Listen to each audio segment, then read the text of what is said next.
Welcome. You have found the show we call Real Men Don't Cry, or Do They? This is a podcast for men, and on this show, we will hear real-life stories from men about how they have navigated the complexities of being a man in this modern day. We are going to look at the boys don't cry way of thinking and how that has influenced them and how they have risen above societal pressures to be true to themselves. The focus of this show is men's real-world experiences, not just ideas and theories. I hope that you will learn from what they have discovered and use it in your life as well. Let's get into today's show. Hello, I'm Brandon Archer. This is another episode of Real Men Don't Cry, or Do They? And I got a guy with a name that is pretty awesome. This is Paul Archer. And I met Paul, I think it's probably been 2 years. I think I put a post on my Instagram just like, hey, anybody want a coaching hour? And he put up his hand. Met him that way, connected, followed him on Instagram ever since. And when I was thinking a guess, I'm like, yeah, I think this guy has got an interesting story. And before we hit record, I'm like, I actually don't know much about his background, which is perfect because we get to explore who's Paul, what's his story, what's his path to manhood in this modern age. So welcome, Paul. Thanks for saying yes to this. Oh, think of me. Oh, dude, of course. Long-time listener, first-time caller. Yeah. Well, thank you. Awesome. So as usual, I'll just get you to do a quick intro of yourself. Take as long as you want. You know who you are, where you are, maybe a bit of family background, and we'll just see where we go. Okay, so I'm Paul Archer. I am a husband, father of 2 young children, one 6 and one 3. A business owner. I own my own business. I live in Brazil. From the UK, from Warwickshire in the UK. So living outside of everything I know, and I have been for 10 years now. I've been in Brazil. It's the short version. Yeah, that is the short version. So I'm assuming that you can, I'm just going to ask the question, what got you to Brazil? So my wife is Brazilian. So it's a very long story, actually. It's quite fun. My wife was traveling around. She was backpacking. She was London.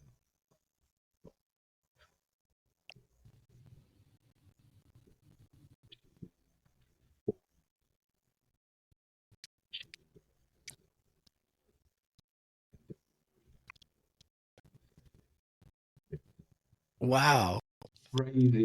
Crazy turn of events. Crazy, like just when does the movie come out? Yeah. So, it's very romantic. It's very love at first sight. Kind of, who is this girl? She essentially just walked out of a dream, because I'd always had like dreams of the future being in a relationship, and she looked like somebody I knew, but I didn't know her. She felt familiar, and it was just a kind of instant connection. And so that was close to 20 years ago now, is that right? Yeah, that was 2005. Wow. That was actually just after the bombings in London. So 2005, August, I think it was. Yeah, that's because she couldn't go to London because they were scared after the bombings on the underground. And so that was just, and so many coincidences. My life is like a series of coincidences and serendipity. Would you like me to go into a little bit of a longer? Sure. That? So she, Brazilian, but worked in Disney. She worked in Planet Hollywood. She'd wait tables, and families would always from South Africa, from Amsterdam. Oh, here's our number. If you're ever passing through, give us a call. Come meet us there. And so this one family, English family, gave her a number. And she said for some reason she kept it. She put it in the only time she's ever done that. And this family, they owned a pub in London, just off Abbey Road, actually.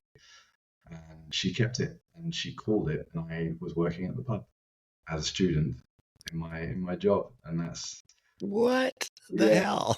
And this pub, incredible little pub. It was like the King's old hunting lodge, really hidden, just off Abbey Road, near the studios.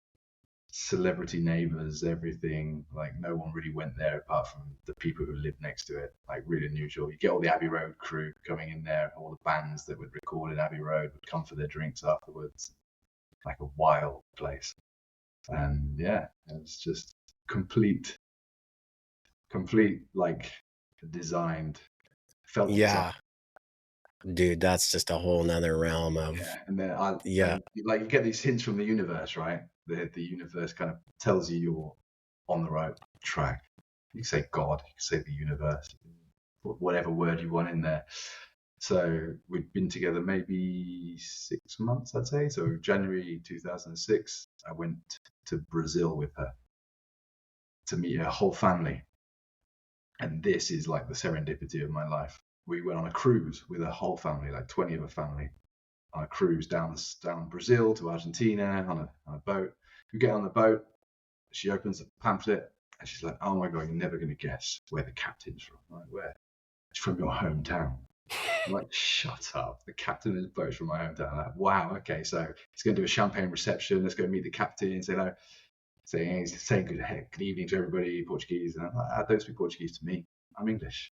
Like, it's like, what? No way. Never get any foreigners on these boats. It's all Brazilians. Oh, wow. Yeah, it's even better than that. I'm from this town. And they're like, what? No way. He's like, whereabouts? It's actually a small village just outside this main town.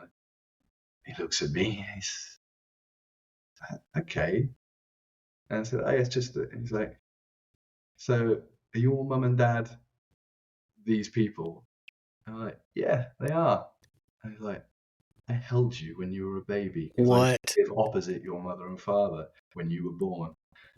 And we both just stood there in kind of a stunned silence for a minute of how small the world is. There's just and this whole kind of coincidence, serendipity, that just follows me around, and it's just fascinating to watch and observe how life pans out with these things. Yeah, I'm a believer if you pay attention, they happen quite often. Yeah, But I it's think most people beautiful. don't pay attention. You got to be tuned into something. You got to be a Yeah. little bit. Yeah, so that was fantastic. Like, so basically, this guy held me as my baby, welcomed me into the world. Essentially, he held me, secured me in his hands. And then, as I was embarking in the first year of what would be my future life, he once again held me in his safety in his boat that he was captain of. Like these kind of that you can draw whatever you want from these things, right? You can paint pictures and paint meaning, Do but you it's keep in contact with them? no, not at all. Just a brief, fleeting moment of somebody steering you in the right direction. Wow. So yeah, that's kind of the story of how I met my wife, and then yeah, we lived in London together for about 9 years, just working, and she eventually said, "I want to go back to Brazil." After we got married, she said, I want to have a family in Brazil and my parents." And so yeah, okay, let's do it. Let's go. Right? As one of my friends said to me, he said, "Well, fortune favors the brave." So, like, okay, I'm going to carry that one with me. Let's see what happens when we do this. Let's Yeah. brave somewhere so foreign, so alien, so culture's totally different. I can't even imagine. Yeah. I know a few people from Brazil, women that live here in my town, but I don't know any men there from there. How have you found like expat UK guy interacting with men in that country? Yeah. Not too much actually, because I don't really interact. This is where like life sets you down a road and you become a bit of an island, maybe. You become a bit isolated. It's very easy to be isolated in your own country as a man, I would guess, as somebody who starts getting busy with work, busy with family, busy with. So my social life and my social circle is very almost non-existent. Guys I have met, it's difficult because of the cultural difference. Like I'm not a fan of football in America. soccer, isn't it? Soccer. I'm a fan of soccer. It's like religion. So I can't have those conversations because I've never watched it. I've never, Yeah. you know, and you find yourself having to really try hard to speak to people. Like I'm not. You want to talk to me about the weather or something like that? I find that so difficult. So difficult. Like, so for me to actually go out and meet someone in another language and try and talk about something, and it's just the concentration levels, everything. So it's very hard, and that's one thing that I've really noticed here is I've become very isolated, which Is isn't that, good. yeah, I was just going to ask, is that hard on you? I don't think so. I don't notice it because I'm so busy in my life.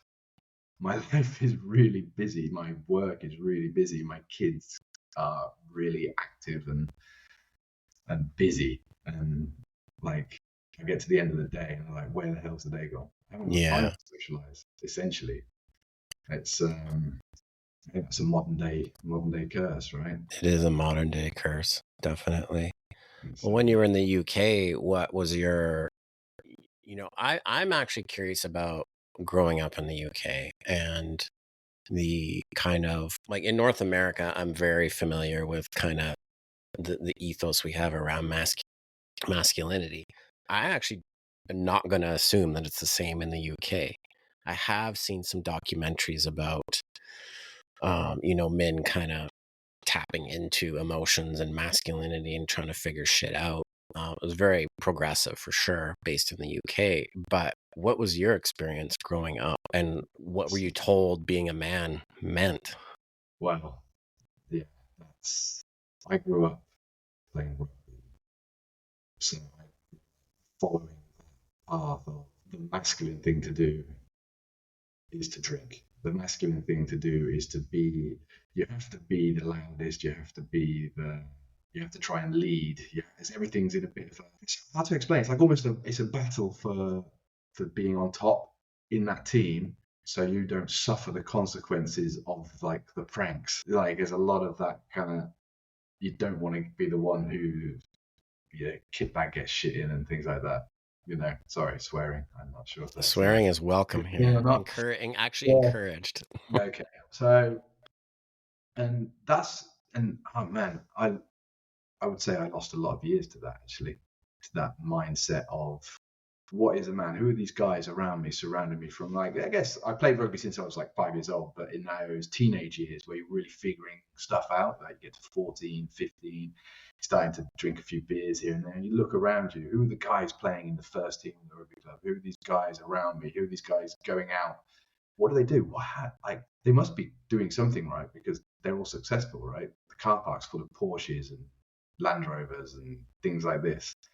So these guys are doing well. So yeah, they're drinking like crazy and doing all this crazy stuff. Maybe that's it. That's the path. And I think I lost a lot of time to that because I followed that path for a long time. I think it took me a long time to almost wake up out of it. It's because it's so pervasive. And that is the British culture is a drinking culture. There's no getting around that. It really is. It really is. And I used to have these thoughts Sunday mornings, hungover, like wishing I'd not gone out, like feeling disgusting. And my father would always have the Sunday papers, and I'd get the Sunday Times, like the home section, and I'd always look at it, and I'd always paint these pictures for myself, like these beautiful country houses. Like, how do I get? Like, I'm here, like I've got a job, I'm earning like minimum wage, like working hard, earning nothing. I can't even afford to not live. How do I get a house like this? How do I get a really nice car? How do I build that life? And I try to put myself in that. What is that guy there who's in that house right now? He isn't. That became a thing that kind of followed me for a long time.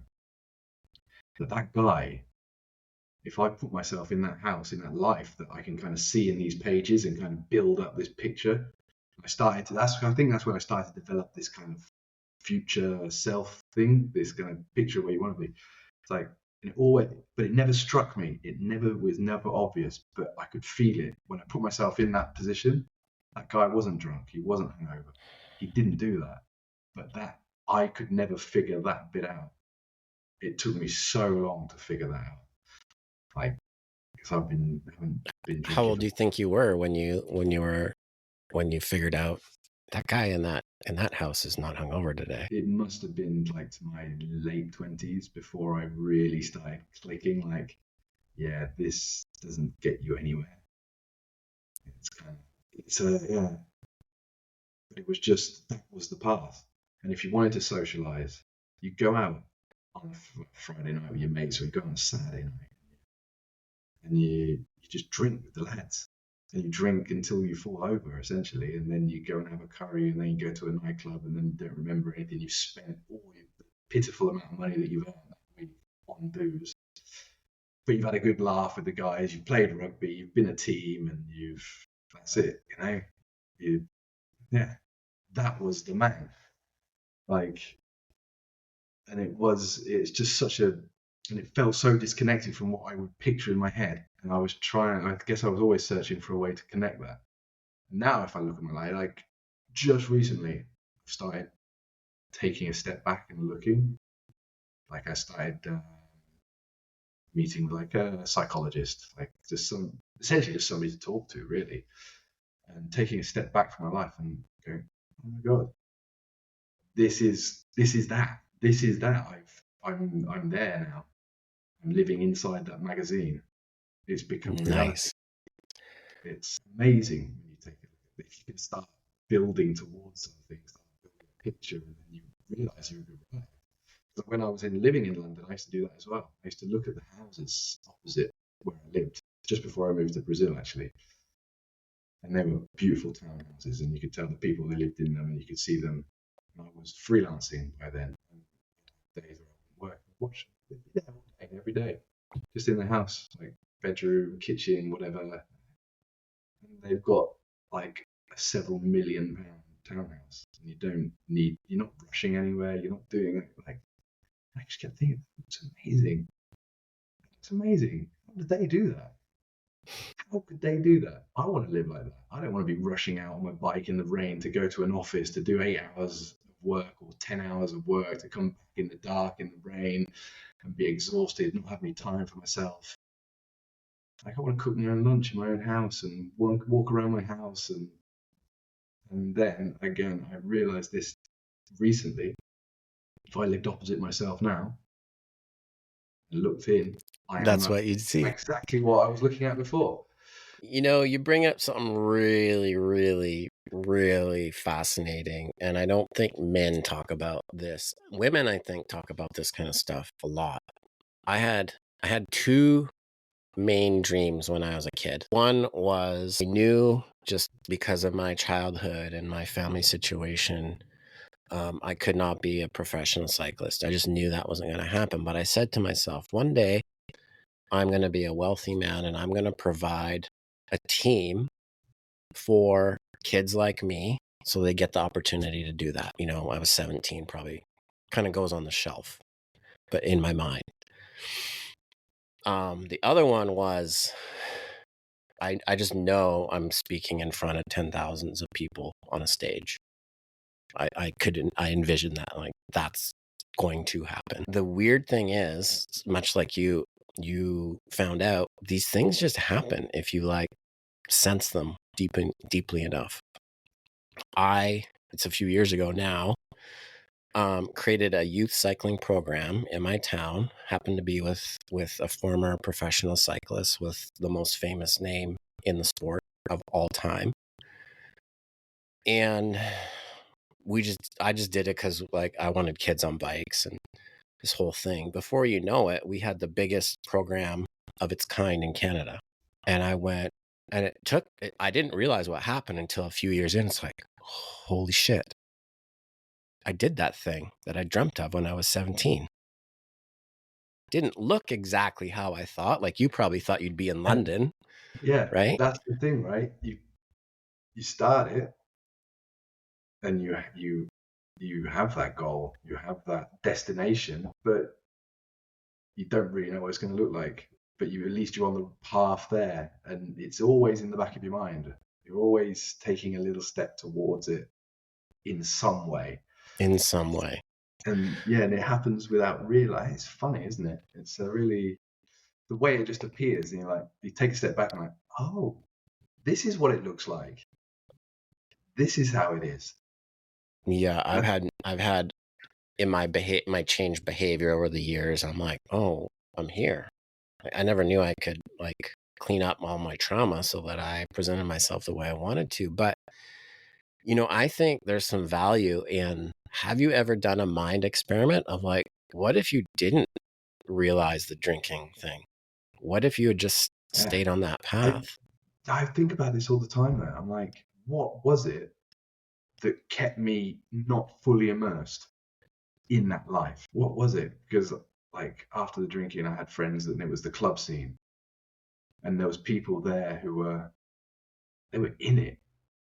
That was them. Like you can't see them. Like 10 years later, they were still doing the same thing. Yeah. Whereas you put your toe in for like 6 months, a year, and then you go on to the next. There was something all the way through this from like something in my mind saying,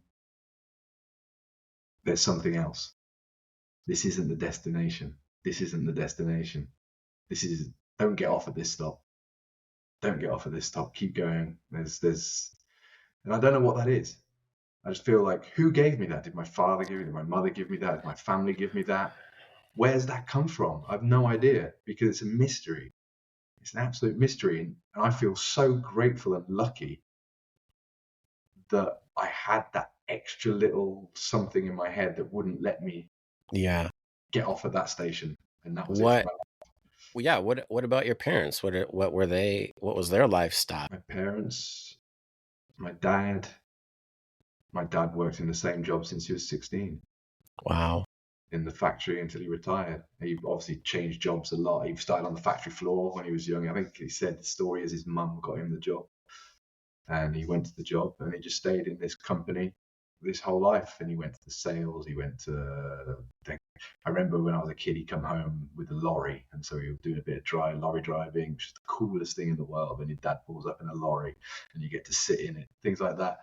Um, yeah, but and my mom, she stayed at home while I was young. I think when I was about 12, she went back to work, and she worked in the police station as a civilian in the police station. Like nothing like big or crazy, but just solid. Really solid. We had amazing routine growing up. Like you knew every day getting up at the same time. Mum was already up, breakfast was on the table. Dad would come down, have his breakfast with everybody on the table, kiss my mum as he goes out the door, and then he'd come back. Dinner would be ready as soon as my dad gets home. We all sit down, we have dinner together, and that's every single day for like God knows, like What, 15 dude, years. that is unheard of. And like I look back now, like wow, that was just like obviously you kick off when you're a teenager, you don't really want to do it, but still, it's that time you get home from school. Like I never did any homework. That was one thing I never did. But I could watch some TV, and then dinner's ready, and then you got But did that routine, like, if you think back on it now, did it just give like this feeling of security and safety? I must yeah. Like I can't. I've not really thought about. I've just said that out loud now. I've not even thought about that before. It's like wow, we had a really solid routine, and it was amazing. And I think that grounds you. Yes. It must like Yes. that really grounds you. So I Yeah, wonder if, your ability to kind of see the light with the drinking is because you didn't have, like, you had the safety in your family life. Do you know what I mean? So a lot yeah, of people turn to drinking to like hide from shit. Maybe you didn't have too much yeah. shit to hide from, so you're like, why am I even doing this? Yeah, I think doing it to fit in, right? Doing it because that was being a man. Like you want to be the leader, like because obviously you want to be the guy, the alpha male, or whatever it is, and it's about who can drink the most without falling over. Oh, I Oh just my need God. you drink until you're sick, and then you're just like, guys, I just need to go and vomit so I can come back and drink some more. And that's that was the lifestyle for years, like up until from probably 16 years old until I would say, when did I go to London? 24. So yeah, so up until like 22, 23. And then my drinking changed. That like went to London and I was a student. I couldn't really afford to drink heavily, but I would still drink. And then as I started work after I graduated, the drinking changed. It was that trying to get everybody around you just to drink with you. But Wow. I was in a different scene. I was in a different world. So And I was so basically, essentially, I was always the guy. We go to a restaurant, the restaurant's closing, and I'm trying to order another bottle of red wine and a load of like limoncellos.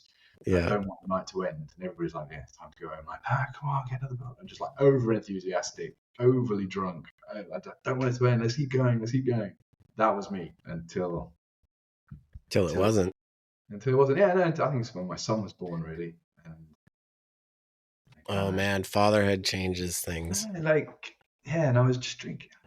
I wasn't healthy. I was drinking, and I remember he was born. I was there in the room, and he had his hand around my thumb like this, and I was just talking to him, and I just remember this clear feeling. I felt, I kind of felt alone, and I felt scared because now I was in charge. This was my responsibility. Nobody else, nobody's going to save me from this. Nobody's going to rescue anything. And I felt really, in that moment, I think that's the most vulnerable I have ever felt in my life.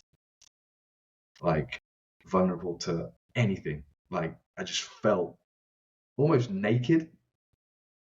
Like, so hard to describe how I felt in that moment. And it just started, you got to sort your shit out, man.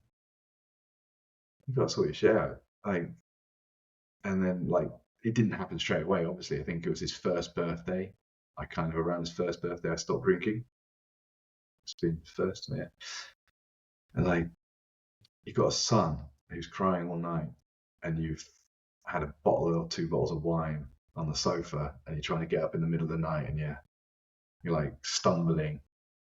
It's not good, right? It's not a good place to be. And then I'd notice if I had 2 or 3 beers, and I was just in the morning on the weekend after a Friday night, relaxing after work, like a few beers, and he wants to play, and I'm just not there 100%. And it started to kick in more and more. I was like, this guy, this child who's here, he deserves 100% of me. He deserves everything that I can give him. And that's like, what am I doing? I'm here, and I've got this haze because I'm a bit hungover. That's not give. That's He doesn't deserve that. He doesn't.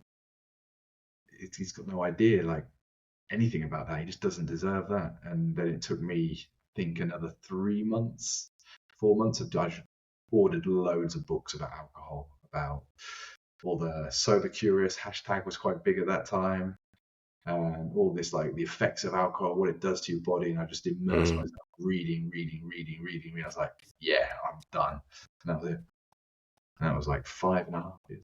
So your dad, I mean, that's fucking amazing. It's fucking amazing. Were you thinking about your dad in that process and going, wow, he gave me so much. He showed up fully every day. Not in that process there, no. That was definitely between me and him. That was me looking inside myself. That was me like, there's that voice again. And it's like, sort your shit out. Just sort it Yeah. out. Because this isn't it. This isn't this isn't the best you can be. Like, how fucking lazy would it have been for me to not change? Like, how could you see you've got a son in front of you, like, not give him everything? Yeah. I think a lot of men want to. And they, maybe you just have a natural gift to tap into, like, I'm just going to use the term your higher self, and you listen, you're like, oh shit, Like, that's what it sounds like to me. Like, Yeah, no, you I mean, just you have I'm a you're not putting that into out there to say, "Oh, why is then everybody do this, do what I do what I do." No, this is just me. This is Oh, agreed. I'm. It's yeah, But it's like also inspiring for men to hear, like, you just decided, fuck enough.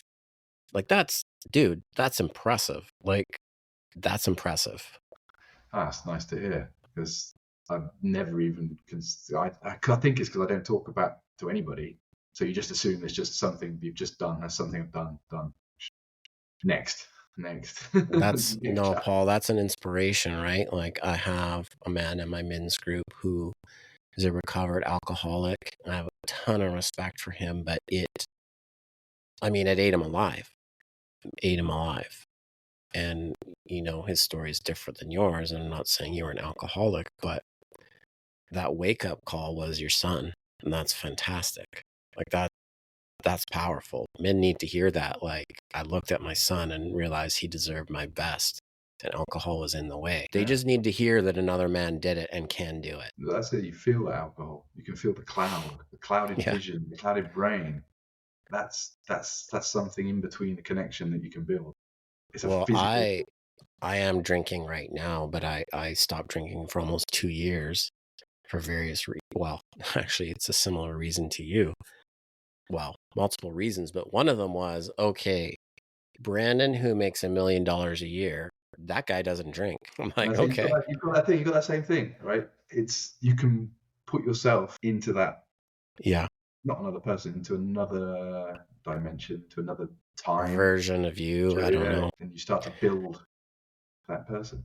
But the interesting thing when I stopped drinking, other than obviously you just feel better, was the only way I can describe it, and maybe this will make sense to you, is my clarity of heart.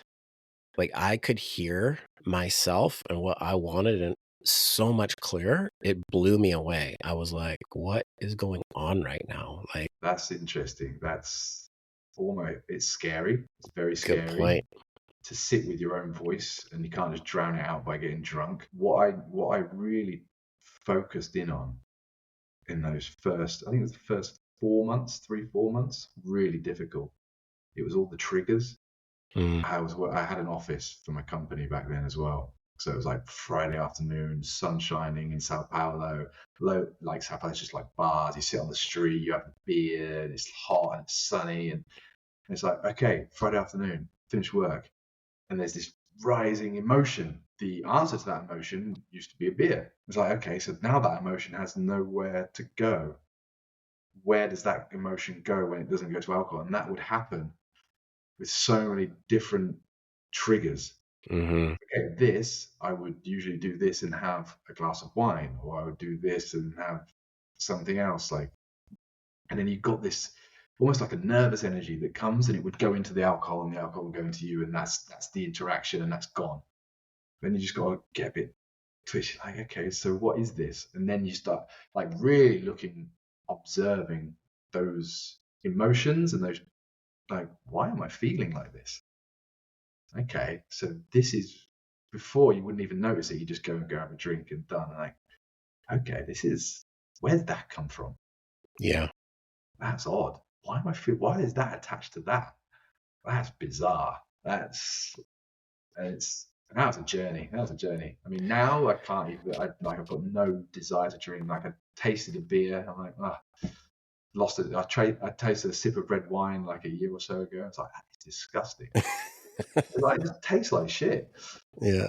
It really, like, just lost all of it. Yeah. Your ability to, dissect your feelings is a skill.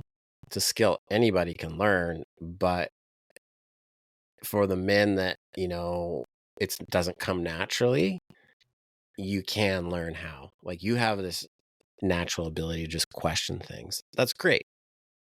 But that voice, like you said, once that voice, you start hearing it and you don't hide behind 3, 4, 5 beers, you now have to deal with that voice. But there's, as you know, there's so much power behind dealing with that stuff. As No, it gives you more confidence. It gives you, yeah, it's I think just know yourself and not be afraid of yourself. I think that's because there is a darkness.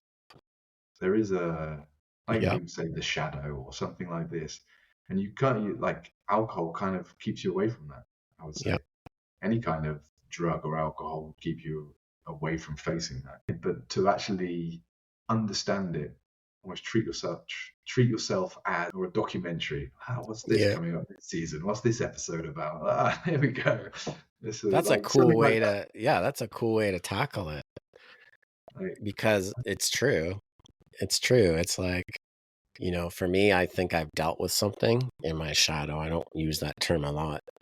And I'm like, oh, okay. Well, I dealt with that. And then the next chapter, the next scene, I'm like, there you are again. You just look different this time. Like, ah. yeah, But that, like you did it for your family, for your kids. That's exactly what the world needs. Same with me, right? Like my son's 19 and I, I haven't started this journey probably. I've always been interested in being better, but I got down and dirty like the last 8 years and like went deep.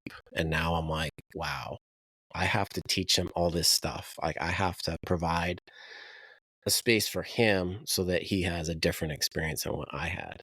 Like he deserves that yeah. because I know, like I have the knowledge that, I if I drink, not that I had a drinking problem, but like that's hiding. It's hiding from all my shit. And I don't want him to learn that. I want him to learn, you can do this, man. You can do It's, this. yeah, like even now, my kids are young, and his friends at school and stuff make comments about how their parents drink. Like if you had a birthday party or a 6-year-old or 7-year-old birthday party, say, oh, the grown-ups will just be there and drinking the beer, and he has no reference of me Yes. drinking alcohol. I'm not talking bad about people that do it, but like he hasn't got that, dad's at the end of the day with a beer. That's not a normal. That's not something that he can model from me. Yeah. I don't Which know. means he probably won't when he grows Right, up. I hope that he wouldn't. Yeah. But, it's really interesting because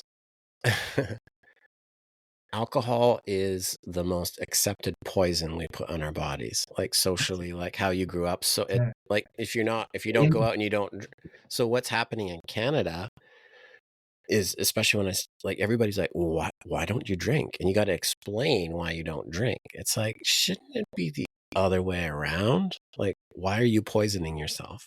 Why are you using this to hide from all your shit? I remember those conversations when I first stopped.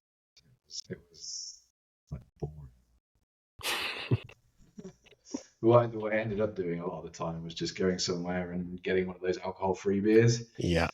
just walking around with it, like holding it in my hand for like 3 minutes. And just Well, most of the pubs here now actually carry that, like those products. So I'm back on the, like there's some in my fridge because I think I'm done drinking again. Like I started up and I'm like, why have I started drinking? This is really weird. I do like the taste of a beer. And now I'm like, no, I think that $1 million a year Brandon like came back into my mind, right? And I'm like, get your shit together, man. What are you doing? you've got to have a conversation with yourself every now and then, haven't you? Yeah. You've got to sit down with yourself and just go, what are you doing? Yeah. Or, well done. Because, it's good to give yourself a pat on the back sometimes, I think, as well. Like, yeah, that's the way. Keep doing more of that. Stop doing that. And It's you bad. bring up a good point. You bring up a really, really, really good point of like leading yourself as a man, meaning you got to have those hard talks with yourself and you got to also go, hey, good job. Because if you're looking outside for validation, that shit doesn't work. That was my whole life. Was Which is why guys go to the pub with the guys to get validated by those other everything guys. about my teenage years, my 20s, even, yeah, right up until very recently. It's like this whole non-alcohol thing. My son was born. Is I would say this is recent. It's taken me a lifetime to get there. Is always searching for external validation. Always. That's what I wanted. I was craving it because maybe the inner voice wasn't as strong, wasn't developed enough, wasn't. I think when was it, like 2010, 2010, I went through a whole phase of listening to transcendental meditation stuff, Mm. researching neurolinguistic programming, and I was just consuming podcast after podcast because I was working, like just sat at a desk for 8, 10, 12 hours a day. And I was just plugged in, just learning all this. Yeah, that was a switch that pushed me a little bit further down that road to listen to that inner voice. But still, like my whole work, I think I'm where I am now because I wanted the external validation of what I do, which that's a whole other story where I think Yeah. But it's an important, it's really interesting how we landed on that, because it is the crux of the lives we want as men. Like, you got to do enough work, whatever it might be. Your path was different than mine, and there's zero wrong with that. But that voice has been there since you were an infant. It's always been there. yeah. And you're fortunate to have like figured out how to listen to it, because a lot of people don't listen to it. If you try and focus on that voice, or you try and on that, what do you call it? That essence, that what is you inside, that hasn't changed from when you were a kid to now. Nope. It's not a voice. It's a feeling. It's a. I mean, this is very like you could say this is getting a bit woo woo, right? But this No, is go not go down the most path, man. not I'm with you. most men would not talk to you about this. They'd just be like, "Shut up, get a beer."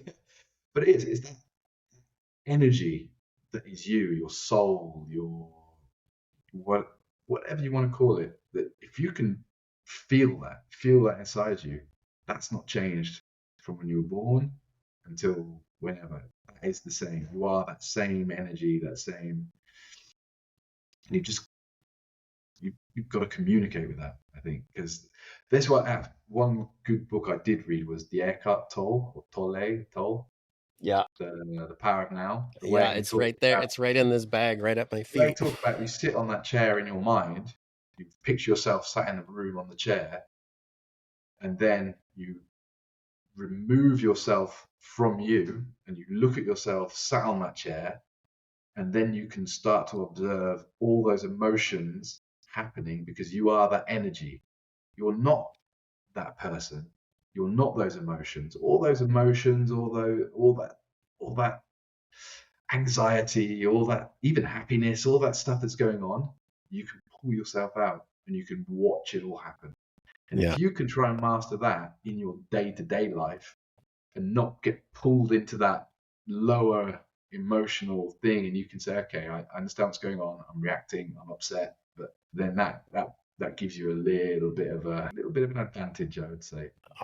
Dude, it's closer to how we're supposed to exist, right? So I am on board. I read that book probably 10 times. It was my Bible for a couple years, because I'm like, okay, there's something to like this. He knows what he's talking about. There's something here. I could feel it in my soul. My soul's like, this is real. Like, you need to listen to what this man says. I use something very similar now when I work with guys, and it's because we identify with our thoughts and our feelings, whether we realize it or not. We think we are our thoughts and our feelings. And I have an exercise where I pull it apart, where your thoughts and your feelings, and you're over here as your higher self, I call it. And that little bit of psychological space changes everything. Because now, oh, I have a feeling coming up. Oh, what is going on with that? And it doesn't mean anything about your higher self. You never change. Your how you feel or what you think doesn't change the value of you as a man. It doesn't. And once you get to that space where you practice something like you experienced or I experienced, your whole world changes. Now you're like, oh, wow, I'm overreacting. What's that? Like you said, what's that about? Why am I doing it? Okay, wow, interesting. So for Yeah, me, like in that process, what I got out of it the most was this release of shame. like all the shame about the like less than amazing things I did or things I said to my kids just melted away because I realized my higher self or me wasn't my feelings and my thoughts and my like those things happen, and it's my responsibility as my air quotes higher self to not control those things but act differently than what those things are telling me to do.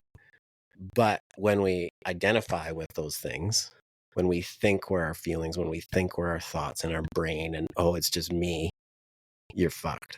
Absolutely. You're going to That the really pub with the links into boys. the what we were saying about the external validation and the internal. Like, if you can validate yourself from that internal space, Yeah. from that internal mind palace that you create, then things in your life will start to shift around. And it's In ways you can't even imagine. I had somebody call me yesterday and say to me, it's like, Brandon, I just need to thank you. You know, you said things to me a couple years ago that I did not like when you said it, but thank you for having the courage to say it to me because it changed my life. So why I'm saying that is because I didn't identify with my feelings around saying that, or I understood if they have a reaction, it's not about me. It's not about me. Their emotional reaction, their being upset, nothing to do with me. I'm speaking something. I care enough about them that you need to hear this thing. Triggers the shit out of them. Probably turned away from me from a good like 18 months. And I'm over here knowing that's not about me. I'm okay. I don't need their validation. I don't need them to like what I said. And the odd thing is, full circle, right? They come back and like, wow, I really respected that you did that. And that type of thing, like what you're doing in your life, it changes families. It changes other people's lives just by you modeling it to your son, and he's at school with those other kids drinking. Now your behavior is helping your son and he's influencing all these other kids in a different way. Like, how fucking cool is that? It's the ripples, man. that. You can see it everywhere. This lack of internal dialogue almost with the external validation when you just go on Instagram and Yeah. you go into like the sphere, it's just run away with itself into some external validation hellhole. I don't know what. Like, It's going to backfire. It's, you know how this is how I relate it. The needle needs to move in the world on masculinity. And the type of things you're referring to, it took me a while to like, cause I was in a group and I'm like, what the fuck is going on? Like I could tell something was off, but I wasn't clear enough with who I am and I just didn't know enough. And here's what I've landed on is those groups are taking grown adult males from kind of a boy mindset to a teenage mindset. yeah, And they're teens in adult male boys leading teens in adult. Like it's that's not what's complete. happening energetically. They haven't Yeah. gone to the next stage. And in a way, it's funny. It's a good thing. But there's another layer or Yeah, two or three or four. Like I turned definitely. 50 in a couple months and I'm like, okay, I get it. 35. I get where you guys are. I get it. I'm so curious what I'm gonna think and what I'm gonna know and what wisdom I'm gonna have when I'm 70, right? Because masculinity is fuck all to do with a lot of that stuff. It's so you're so right. It's a teenage mindset. It really is a teenage mindset. It's a look at me, aren't I great? um, External validation. There's another step. They need to go. It's like you have to go inside rather than get all Dude, it's this. internal. Uh, It's nothing to do with external. It's like an internal journey you need to take. Can you take it with other men at your side? You can, but like you can't. It's funny because I see a lot of these guys inspiring other guys to change their lives. That's actually fucking great. It is great. And it took me a while to check my ego at the door with this stuff. Because I'm like, oh, they don't fucking know. I'm like, let them be. Like, it's not my job to grab them by the throat and say this is wrong. Because it's not wrong. This is a process that I've learned. Like, and for what you've experienced or what I've experienced, the men or the people that are ready will figure it out, and they'll seek people that have figured it out when they're ready. But we haven't in society, and I'm speaking North American, but probably similar in UK, we've so royally fucked up the journey from like age 10 to actual manhood. Everybody's got to go backwards and Yeah, like this I is the fulfill whole that. social media influence now in that process. Who can shout the loudest? Who can be because everything is about. And I think that's where a lot of this masculinity stuff has gone, is because they follow whatever the algorithm rewards them.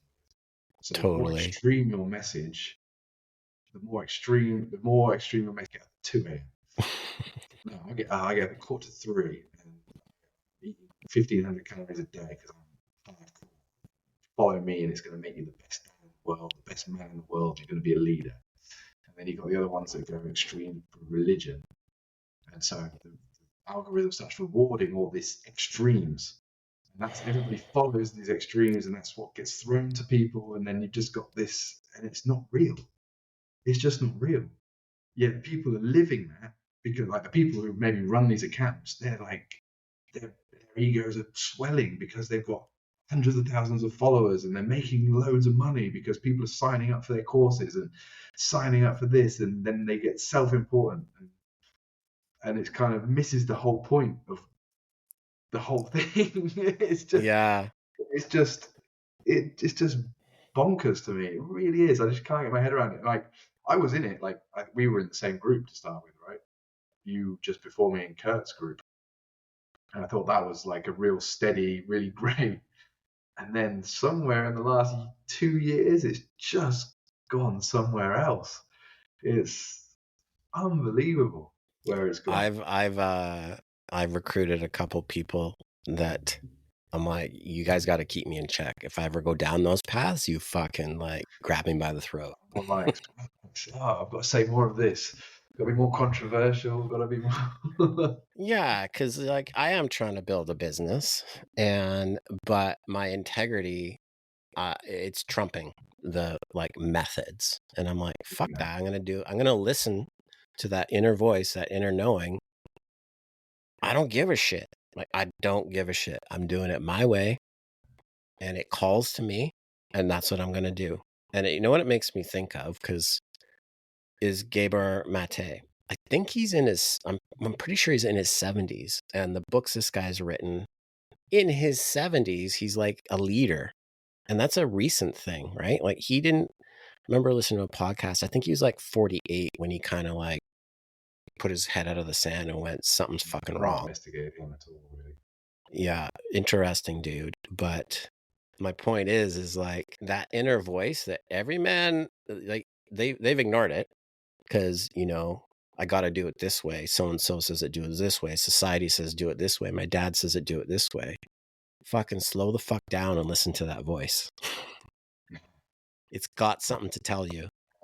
You can feel bad for all these kids that are just following this. Like, if you're not making 200 grand a month, you're losing. If you haven't got a Ferrari and a Bugatti, and you're a loser, and that seems to be the message, and it's mental. Yeah. These are like becoming a leader. Like, these teenagers will look at these guys as leaders Yes. just because they're shouting the loudest. But what you Yes. really find is the leaders are the quiet ones who just do shit. Like, you just do it. Like, I don't know if I was to lead. I don't know if I would ever put myself in a leadership position. I would just say, I'm going to do this. If you want to follow me, follow me. If you think it's right, you can go off. I don't care. But this is my path. Want to come with me? Great. But it's just like, do something, do it well, do it with confidence, Mm-hmm. and don't don't stress. It's that confidence. It's that confidence part, Inner and confidence. somebody called me on my confidence, I don't know, 6 months ago, and I heard him fucking loud and clear. I needed him to say that to me. He's like, you're not confident when you, like, there's something right. And since that day, I feel like I've found it. And this is a friend I've known for quite a while, like almost a decade. And he's now working for one of these, like, multi-millionaires. I don't think it's through social media, but he has a big social media presence. And when he said that to me, I'm like, fuck you and thank you, because he was right. I knew he was right. And you know what it was? Validation. I was still worried about being validated by the figurative guys in the pub. Yeah. And something happened that day where I'm like, okay, I heard you. Which is why this podcast exists. I'm like, I'm fucking doing it my way. I don't give a shit what the algorithm thinks. I'm going through a thing at the moment with that kind of battle with that inner voice, which the last couple of years are more successful in business. So I could buy something for myself.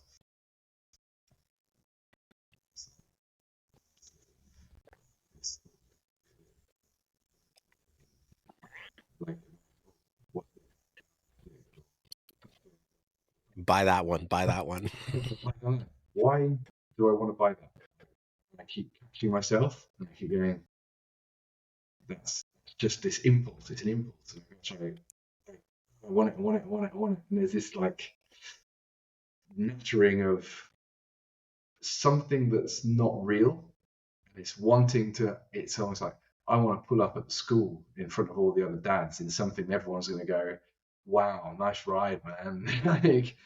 like, how many horses has that got? So I like, you know, and am I really in a position to splash out that much money? Is that like, no, I think I need to be like 3 times further in wealth to even think about doing that. So I could right now, yeah, I could do that, but it's not a wise move. It's right, and I'm like this urge to get something cool so I appear more successful. And it's still there. It's always there. It's always there. And it, like I'm really catching it. Like, go away, go away. Go But that's the away. point. It's there. See, Yeah. you make a fucking brilliant point. Those voices are probably never going anywhere. Your higher voice, whatever you want to call it, you can still hear it. So you're like, I don't know okay. if it's my higher voice or my wife's voice. Maybe a combination of the two. I had a friend I really trust when I was trying to figure out intuition versus like trauma or the impulses. I'm like, dude, how do you tell the difference? Like, how do you tell the difference? And he said something just so brilliant. He's like, intuition is usually the quiet voice. The one shouting at you is usually the one you shouldn't listen to. Thank you. And for me, sometimes I just have to get still so I can hear it. Because there's like me shit going on in my head and it's loud and it's chaotic like last week. And I'm like, what is going on? I don't know what to do. But get still. And it's like, now I hear it. Sounds like you probably do something similar. Yeah. So yeah, it's just there's a little voice going on saying, yeah, that's not the shh, don't do it, don't do it. Because I've always my whole life I've been very impulsive. A lot of, yeah. Thinking that when I was 19, I saw a car pull up at the petrol station. It was a Triumph GT6, 1969 Triumph GT6, like big twin exhaust, triple carb, like flat six, beautiful. Next time I saw it for sale, just called it, got a loan, like complete, like no, didn't even think, didn't even plan, and got myself into a load of trouble because I got this car. It's 1969, beautiful car, amazing. It gave me so much credibility with everybody, and like everybody, people would stop and ask me, and I had a girlfriend who would love riding around in it, and like I felt like the man when I was driving. It was loud, it was beautiful. but I didn't have that voice. It hadn't developed. There was Mm. nothing stopping me. There was no internal dialogue stopping me from making mistakes, and I got me into a lot of financial trouble. My parents had to help me. Like, I couldn't afford to repair it. I couldn't afford to keep it on the road. Like, although I would love to buy that car back today. Yeah. It was just impulsive decisions. You've got to develop the conversation with yourself. I think that is I think if I was going to say anything to anybody, it's like, develop talking to yourself. There you That's go. it. You listen to the podcast, so now I ask, like, what message do you have for everybody listening? That Yeah, sounds it like has to that be was it. that. It's like, work on talking to yourself. Have conversations with yourself about where you want to go. Who do you want to be? How many people? I don't know how many people. Like, do you know who you want to be? Who is the person? Like, I have this guiding. I don't know when it started. I can't tell you when it started, but I've got this kind of, not a North Star, but like a guiding thing. I see myself as an old man. Mm. When I see myself as an old man, I feel how I feel. How do I feel? I feel relaxed because I haven't got to hustle for work, because everything's paid for and there's investments that are making money, and I can actually have a glass of wine because I'm in this. I'm sat in a beautiful garden, the house that I have built or whatever, and it's not ostentatious like mansion, just nice house, nice garden. My kids are there with their kids. I'm sat there almost on a throne. That's how it feels in my head. I'm sat there and I'm just observing everything that I have created, everything that I have worked for, everything that I have almost put into the world to get back. And there's a feeling of satisfaction, there's a feeling of happiness and relaxation. And those are the driving feelings. And I'm sat there. I'm not sure the wine's there. That's something that's a little foggy, but it's there. I'm just sat there in a garden, no stress, just enjoying my family, and it's beautiful. That's kind of this thing. That's the future I see. And how do I get there? That's the next step. How do I get there? What, I'm 44 now. So I've got a few steps to go before then. But that's Yeah, I like, love that, man. I love that because it works, right? Like, I haven't exercised because a lot of guys go through life and we're like, I don't know where I'm fucking going. I have no clue. No clue. And I have them do this written thing, like, just 2 years out. And then I like have them do a meditation. How does that feel? How do you feel in that? it is. Put yourself in imagination. Imagine how it feels to be in that house you're talking about. Imagine how it feels to have that car you just mentioned. Imagine how it feels to have that relationship with your wife that you wrote about. And you can watch them and their face just changes, and because they're literally feeling it, like what you explained. Living it. It's here. And I'm like, okay, hang on to that feeling now. Take the action steps, whatever they might be, and move the needle towards that. It works. No, like, is that, so just quick, is that in the quantum? Because if everything is happening all at the same time, is Now that you want to fucking go crazy with, dude. yeah, you can say that if you've actually just put that there, that's happening. We should That's have just a whole nother episode on is time real. Paul, this was fucking awesome. I love that. Aren't they awesome? Like, unscripted. Let's just like figure something to talk about that's relevant. I know. And I let it go past the time because it was like, we're gonna do 45 minutes. no, but you touched on things that guys need to hear from I like your lens, man. I like how you view things. I really, really do. And I think I just wanted guys to hear it. I wanted people to hear it. So thanks for being here and sharing. Thanks for inviting me. Really Yeah, man. Is there any links or anything you want me to put in the show notes? I can do that too. So yeah, let me know if there is. If you want to talk to me, just go on the old Instagram, I guess. Awesome. What is my Instagram? We'll figure it out and I'll put it in there. Gosh. Okay, Yeah. man. Thanks for doing this. No, thanks for the invite. Awesome. Ciao. Thanks for taking the time to be here today. I honestly hope you found something you can use in your life. And I hope you found some relief in knowing that you're not the only one with challenges. We can be very isolated as men. If you don't have support in your life, please reach out to someone. It's okay to need help. It doesn't mean that you're less of a man. In fact, it takes a courageous man to know when it's time to ask for guidance. Until next time, brother.